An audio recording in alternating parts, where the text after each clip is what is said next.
मेरी बात याद रखना है। प्रेस वाले इस बात को नोट करे, पब्लिक भी अपनी डायरी में लिखे, शेख आसिफ आज बोल रहा है, आज ये स्टेज लगा के रोएंगे, भोगो आपके घर पर आके रोएंगे। मुफ्ती मोहम्मद इस्माइल कासमी साहब के मैं वो कारपोरेटरों को सवाल करना चाहता हूँ। मुफ्ती मोहम्मद इस्माइल कासमी साहब के उम्मीदवारों से मैं सवाल करना चाहता हूँ। 4-5 दिन में तैयार होगा, कलेक्टर के पास मंजूरी के लिए जाएगा और इंशाल्लाह मेरी अपनी कोशिश होगी कि इलेक्शन की आचार संहिता लगने से पहले पहले संगे बुनियाद रहेंगे, हम मान लेंगे, टिकट बेचेंगे, हम मेंबरों को भी टिकट हम देंगे और असेंबली में बोले तुम रहेंगे। अगर आज मैं एमएलए नहीं हूं, आज मैं एमएलए नहीं हूं, अगर मैं सब कर सकता हूं तो अल्लाह का करम है। तो इसके लिए मैं सबसे अपील करूंगा, मुफ्ती साहब भी रहेंगे नहीं और वो भी रहेंगे नहीं, तो इनको सबको काम बता दो, मेरे साथ दे दो, तो मेरा साथ दे दो। सब टिकट मैं देता, तुमको टिकट होना ना मैं देता, और कारपोरेशन हम देखेंगे। यानी असेंबली में मुफ्ती साहब तुम रहना, कारपोरेशन में हम टिकट बांटेंगे। 2.25 करोड़ की डील हो गई, 50 माल मुद्दा गिर गया, 50 हो गया, अभी 1.25 लेना बाकी है। आज मुझे खुशी हो रही है कि मेरी सियासी लाइफ में, सियासी जिंदगी में शेख रशीद साहब ने अपना उनके वक्त देखा होगा, लेकिन मेरी सियासी जिंदगी में मालेगांव शहर की पगड़ी मोमिन जमात को पहली मर्तबा मैंने एक प्लेटफार्म पर देखा है और इसके लिए मुझे बहुत खुशी हो रही है। और आप लोग, जमात के लोग इसलिए जमा हुए कि आपके अंदर एक बेदारी नजर आ रही है, जागृति नजर आ रही है। आप लोग जागरूक हो चुके हो, इस बात का सबूत है कि यहां पर बैठे हुए हर घर का जमात के लोग यहां पर मौजूद है।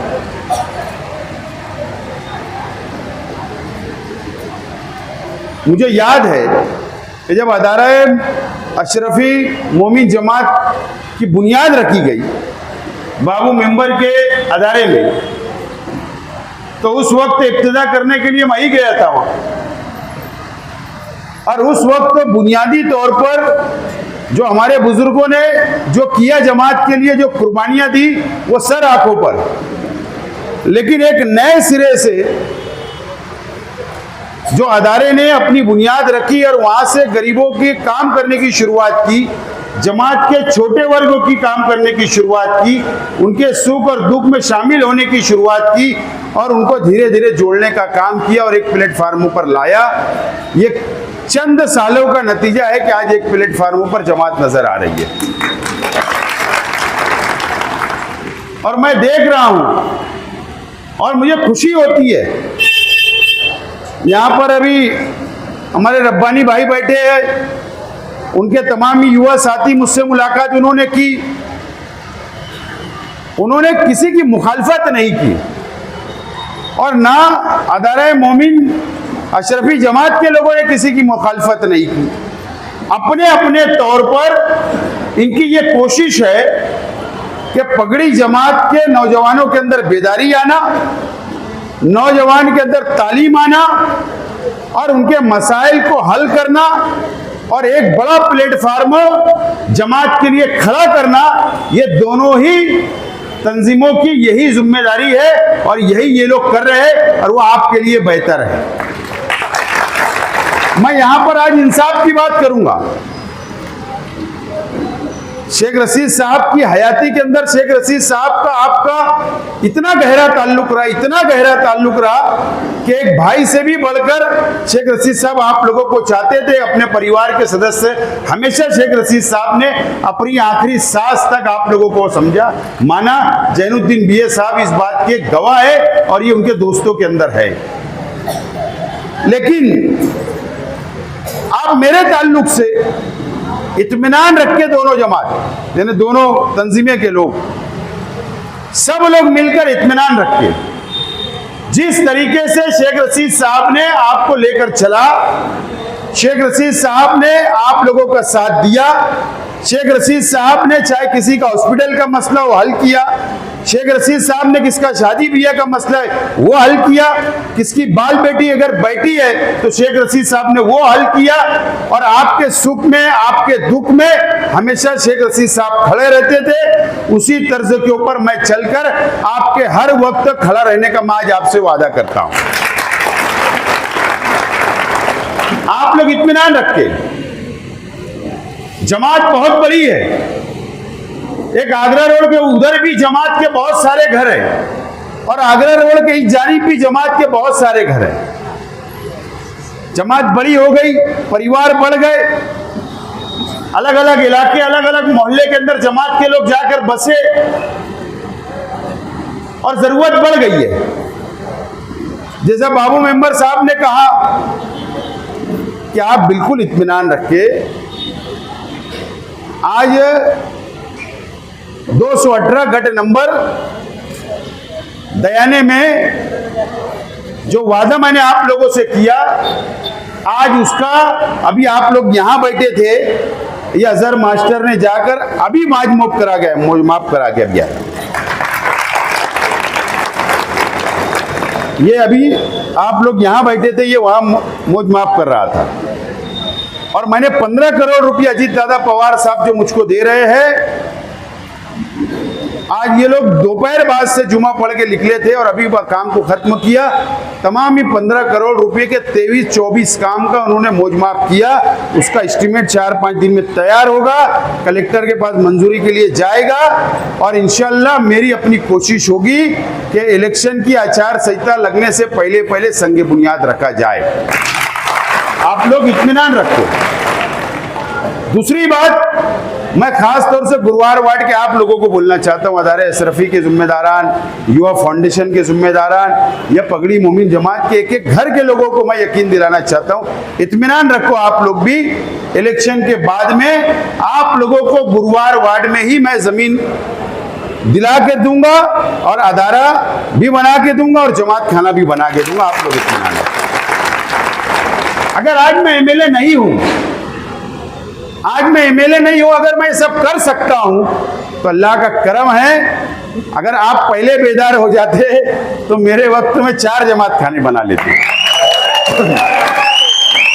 लेकिन चलो ठीक है, जब आँख खुली, जब सवेरा, अब आप बेदार हो गए, आप डिमांड कर रहे, बड़ी खुशी की बात है।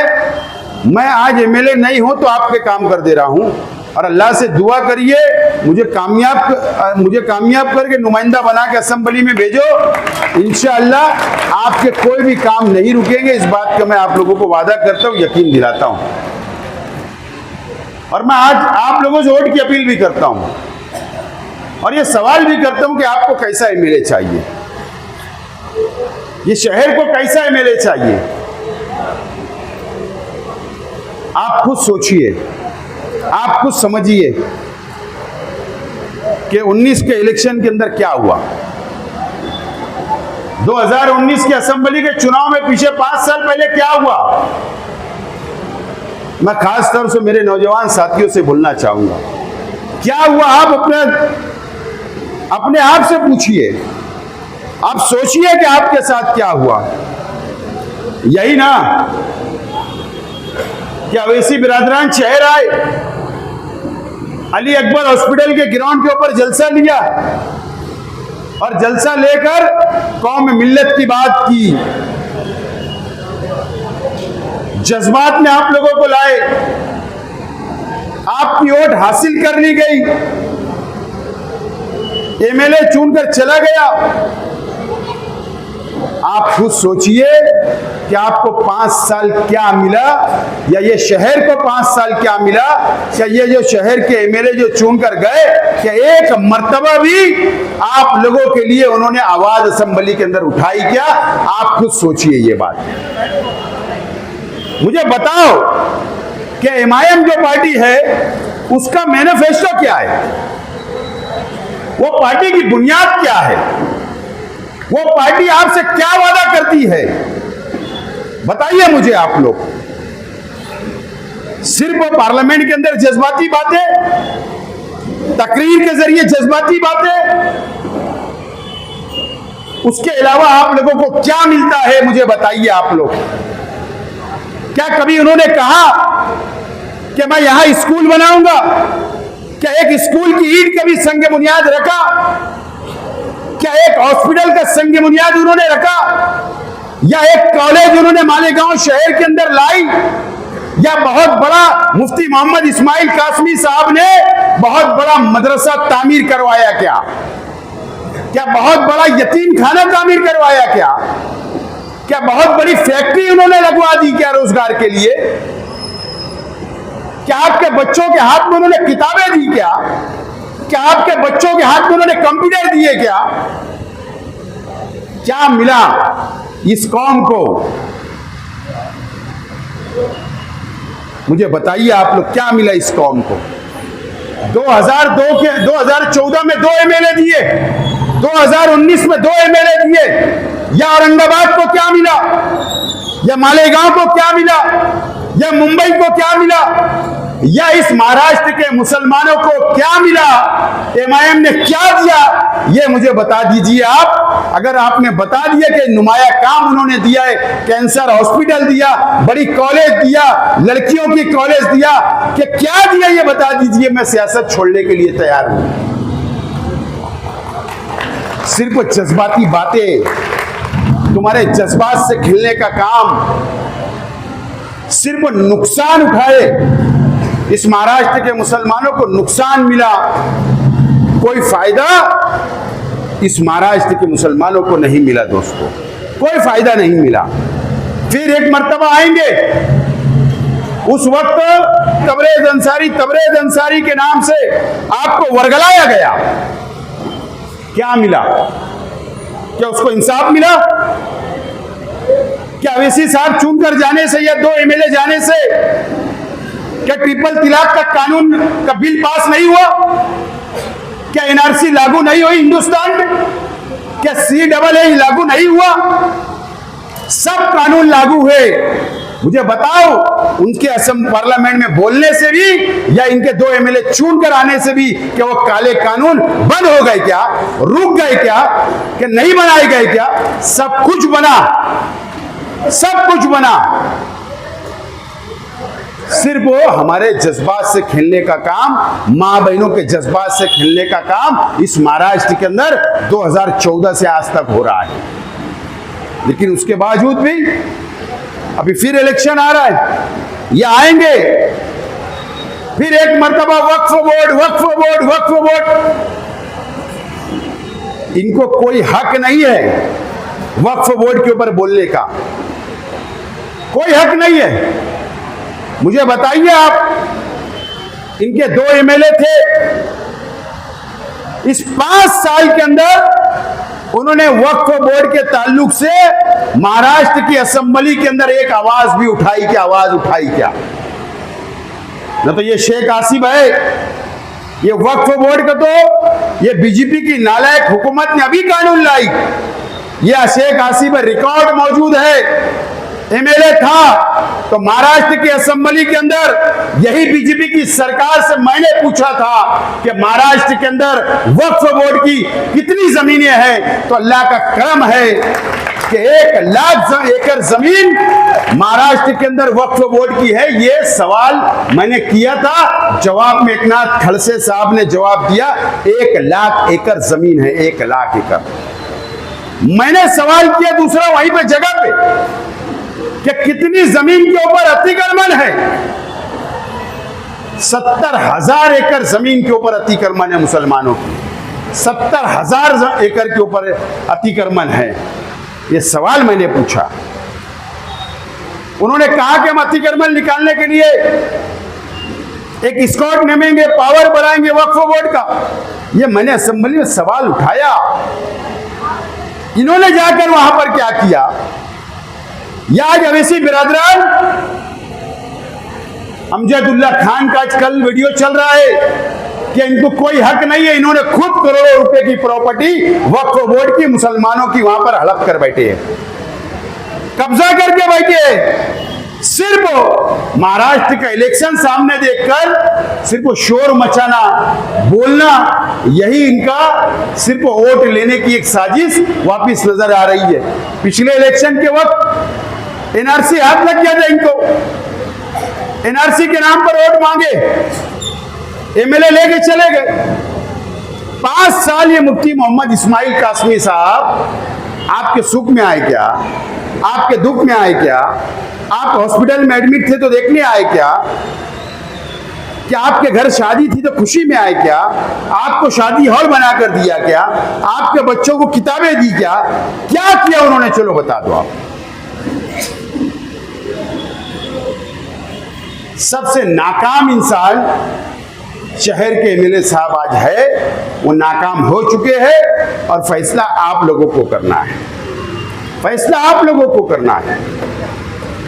और मुझे उम्मीद है इस मर्तबा कि आप लोग अच्छा फैसला करोगे। कल मैंने देखा, परसों मैं मुंबई में था कि यहां पर नीतीश राणे के खिलाफ धरना दिया गया, वक्फ बोर्ड के बारे में धरना दिया गया, बराबर है ना?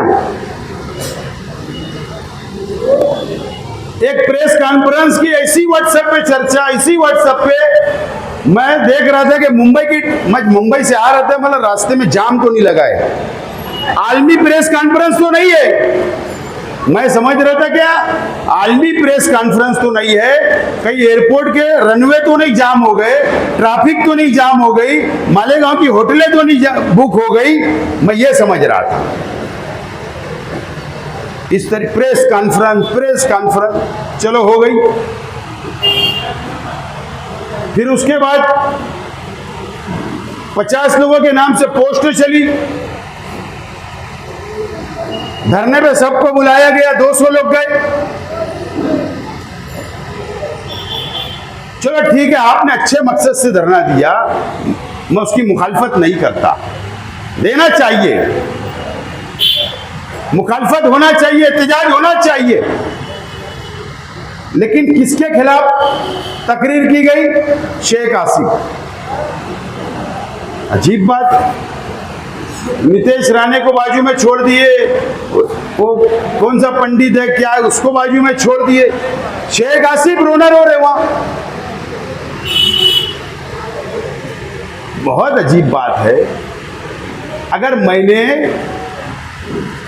सोलर पैनल की मंजूरी लाया मस्जिदों के अंदर, मदरसों के अंदर, इतनी तकलीफ क्यों है? इतनी तकलीफ क्यों है? और ऐसी ऐसी बेवकूफी की बातें वहां कर रहे थे, मुझे बहुत अफसोस हुआ, बहुत अफसोस हुआ। और मुफ्ती साहब की लाचारी देखकर तो बहुत अफसोस हो रहा है।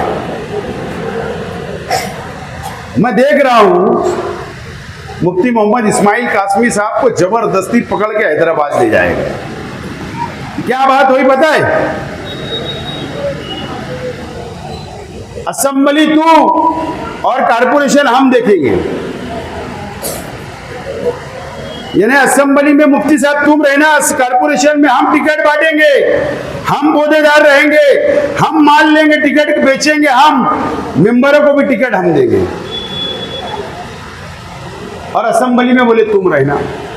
2.25 करोड़ की डील हो गई, 50 माल मुद्दा गिर गया, 50 हो गया, अभी 1.25 लेना बाकी है। मुफ्ती मोहम्मद इस्माइल कासमी साहब के मैं वो कारपोरेटरों को सवाल करना चाहता हूँ, मुफ्ती मोहम्मद इस्माइल कासमी साहब के उम्मीदवारों से मैं सवाल करना चाहता हूँ कि आप कौन से दामन पे भरने के लिए जा रहे हो? आपका टिकट वहां फाइनल होने वाला है। 5 साल के लिए मुफ्ती साहब आपको वहां खुट्टे में बांध देने वाले हैं। तो इसके लिए मैं सबसे अपील करूंगा, मुफ्ती साहब भी रहेंगे नहीं और वो भी रहेंगे नहीं, तो इनको सबको काम बता दो, मेरे साथ दे दो। तो मेरा साथ दे दो, सब टिकट मैं देता तुमको, टिकट होना ना मैं देता, सिर्फ टिकट ही की बात है ना, मैं देता, ओहदे की बात है ना, मैं देता। बहुत अफसोस की बात है मुफ्ती साहब, ऐसी लाचारी सियासत के अंदर हमने नहीं देखी, ऐसी लाचारी नहीं देखी। अभी तो मैं इनका बहुत समाचार लेने वाला हूं, जरा कुछ रोक के चल रहा हूं मटेरियल, समाचार बहुत लूंगा आगे। लेकिन सिर्फ ये इलेक्शन के अंदर देखो सौदा हो रहा है, मेरा बोलने का मकसद ये है, सौदा किसका हो रहा है? आपको बेचा जा रहा है, शहर की आवाम को बेचा जा रहा है, आप लोगों की वोटों का सौदा किया जा रहा है। इलेक्शन असेंबली का सौदा हो रहा है तुम्हारा, मेयर की चेयर का सौदा हो गया। अब ये इस्लामाबाद के लोग घूमेंगे तुम्हारे पास कि मुफ्ती साहब को जिता के लाओ, मुफ्ती साहब को जिता के लाओ। क्यों? मेयर बनना है, तुम्हारे वास्ते नहीं बोल रहे हो कि मैं तुम्हारी रोड बनाएंगे, तुम्हारी गटर बनाएंगे, तुम्हारे सुख दुख में आएंगे, नहीं, हमको मेयर बनना है, इसलिए मुफ्ती साहब को वोट दो। और किस नाम पर वोट मांगेंगे? रोएंगे रोएंगे। मेरी बात याद रखना है, प्रेस वाले इस बात को नोट करे, पब्लिक भी अपनी डायरी में लिखे, शेख आसिफ आज बोल रहा है, आज ये स्टेज लगा के रोएंगे, भोगो, आपके घर पर आके रोएंगे, हमारे ऊपर जुल्म हुआ, जास्ती की गई, हमारे साथ ऐसा हुआ, हमारे साथ वैसा हुआ, ऐसा रोया जाएगा और आंसू बहा के रोया जाएगा। तो ये सब ढोंग चलने वाले हैं, लेकिन आपकी वोट ले ली जाएगी, उधर बेच दी जाएगी, पैसा वो लेंगे, ठेकेदारी वो करेंगे, और मेयर की चेयर भी वही लेंगे, ओहदे भी वही लेंगे, टिकट भी वही लेंगे, और आपको आपकी वोट ले लेंगे और आपको 5 साल खुला छोड़ देंगे। या ऐसे लोगों से भी होशियार रहने की आप लोगों को जरूरत है।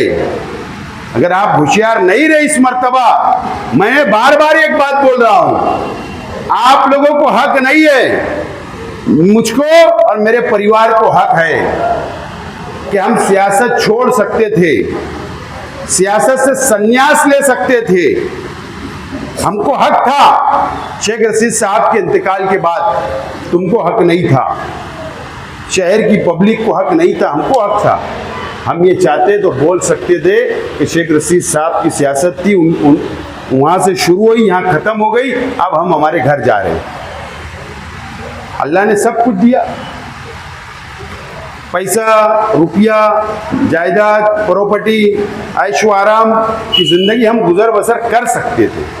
शेख रशीद साहब ने सब हरा भरा करके गए, हम फैसला ले सकते थे, लेकिन क्यों नहीं हमने लिया, ये क्यों नहीं आप लोग सोच रहे हैं? क्यों नहीं?